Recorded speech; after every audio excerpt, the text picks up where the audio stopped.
طويل الشوق يبقى في اغتراب। আমরা সারাদিন যেই কাজগুলো করি এর মধ্যে সবচেয়ে গুরুত্বপূর্ণ কাজ হলো সলাত, নামাজ পড়া।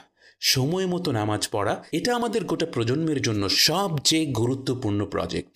আপনার জীবনে অনেক অশান্তি, সময় মতো 5 ওয়াক্ত নামাজ পড়ুন। আপনার জীবনকে উদ্দেশ্যহীন মনে হয়, সময় মতো 5 ওয়াক্ত নামাজ পড়ুন। সমাজে অনেক অনিয়ম, অনেক অন্যায় অনাচার, সময় মতো 5 ওয়াক্ত নামাজ পড়ুন।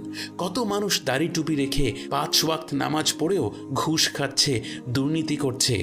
আপনি সময় মতো 5 ওয়াক্ত নামাজ পড়ুন। নামাজ পড়েও মনে শান্তি আসছে না, সময় মতো 5 ওয়াক্ত নামাজ পড়তে থাকুন।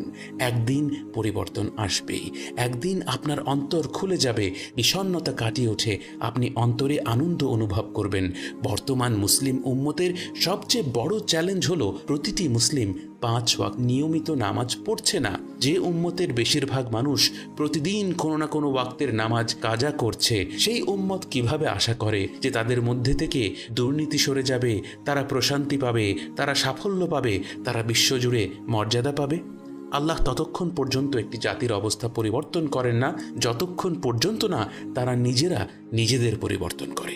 আমরা কখনো নিজেদের মাঝে পরিবর্তন আনতে পারবো না যদি আমরা প্রতিদিন সময় মতো নামাজ না পড়ি। অতএব আসুন প্রতিদিন প্রতি ওয়াক্তে সময় মতো নামাজ পড়ি।